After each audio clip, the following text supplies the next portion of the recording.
Mga kalingap, kumusta po kayo? Sana po kayo ay nandyan sa mabuting pangatawan, walang sakit at ligtas sa mga sakuna. At sana ang panalangin ng Panginoon ay palaging sumasa inyo palagi. Maraming salamat po sa inyo mga kalingap. Ang aking vlog ngayon ay tungkol sa history ni Krishna. Ang magandang dalaga na Peking Koreana, na mukhang Koreana na mula sa bundok ng Davao. Mga mga kababayan, ito ang kilig na story ngayon dahil itong si Krishna ay last time naghintay na nag-set ng date kay Edito, ngunit hindi ito sinipot, no? So ngayon, nakalimutan na niya si Edito dahil hindi ito nagparamdam sa kanya.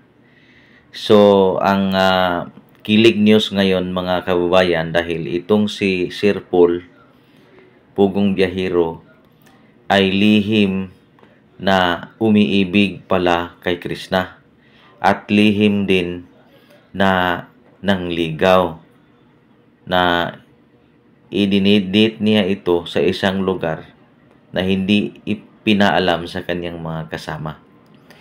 So dito makikita natin sa picture na sa araw na ito mayroon siyang titext ni Krishna na mag-date sila. So sinipot ni Krishna, nagpaalam siya sa kanyang madam, yung nandoon sa bahay, yung doon pinagkatiwalaan doon sa bahay, katiwala. So ngayon mayroong lalakarin si Krishna, nagpaalam siya. Ang sikreto pala ay si Sir Paul Pugong Biyahero pala ang kadit ni Krishna. So sabi ni Sir Paul, pinaalam mo ba kung sinong kadit mo? Hindi niya pinaalam. Sikreto itong nangligaw. Ito mga kababayan, parang teleserye ito pero kilig ito mga kababayan kasi maraming comment sa comment section na nag-comment na sana magkatuluyan o sana magkaroon ng jowa itong si Sir Paul, dahil hindi pa ito nagkaroon ng jowa So sana magkatuluyan. Ito masarap ito kikilig ito mga kababayan kasi itong si Krishna, alam naman natin ang history ng kanyang buhay, So at napakabait na bata din ito So itong si Sir Paul Pugong Biyahero, binata ito kailangan talaga itong magkaroon ng asawa. Ang maganda nito, itong story na ito, parang reaction video lang itong ginawa ko. Sana itong teleserye ito, sana hahantong ito sa sa kanang katotohanan mga kababayan. Kasi sa part 2 pa lang sa kanilang teleserye, marami nang kinikilig talaga. Kahit ako, talagang pinanood ko ito paulit-ulit mga kababayan So at sa kanilang pag-uusap, hindi sila gumamit ng mga lugar o mga pangalan sa kanilang na iba-iba, kasi sa teleserye gagamit ng pangalang iba. Si Krishna gagamit yung usapan, ibang usapan, pero ang usapan nila ay tungkol sa true to life, no?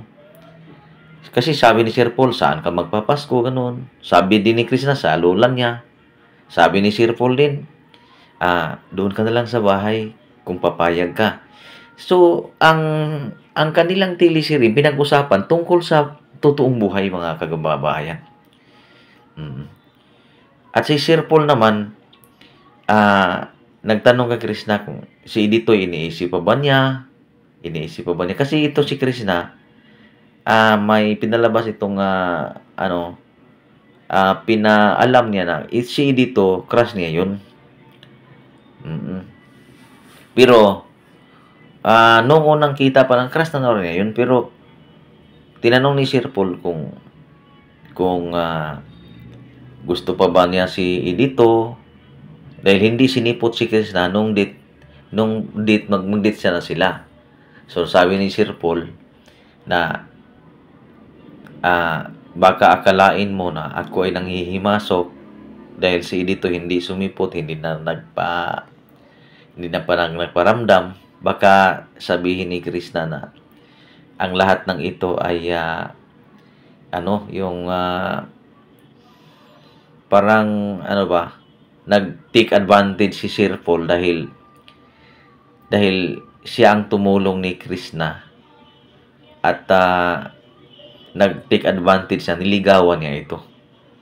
So itong teleserye ito parang true to life story So yan ang malaking impact ito sa mga viewers kasi nakita ko maraming comments na sana magkatuluyan kasi itong si Krishna mabait na bata at maganda naman, bagay talaga kung si Sir Paul ang magkatuluyan. Kasi binata ito Sir Paul So yan ang dahilan na maraming kinikilig, no?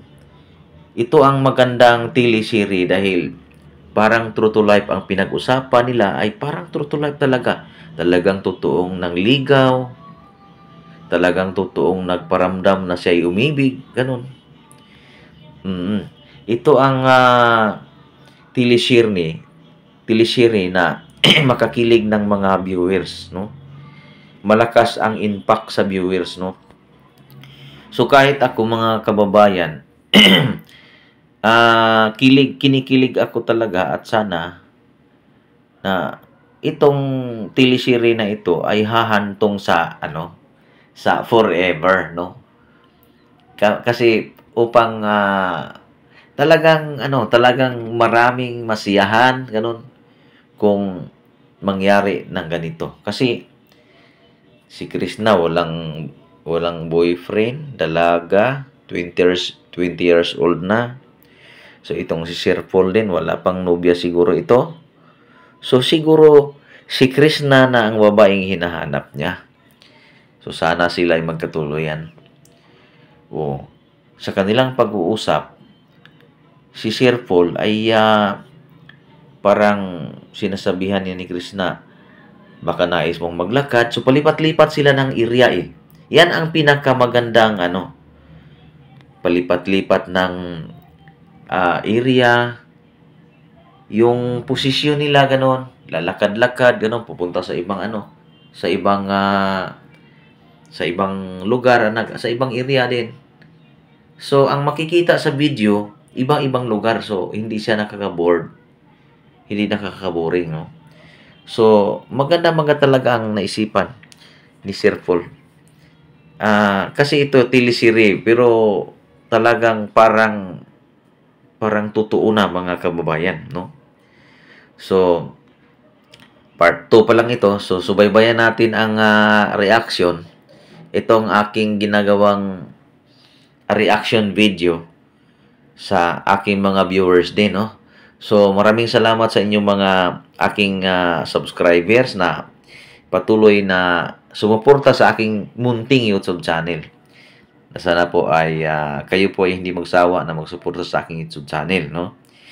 Yung hindi pa nakasubscribe, sana po ma-subscribe niyo upang makatulong din sa akin bilang isang content creator. At soon ang tawag nun, soon hanap ako ng tempo or magkaroon na handa na ako na mag-vlog sa aking personal video na sarili, no? Mga kababayan.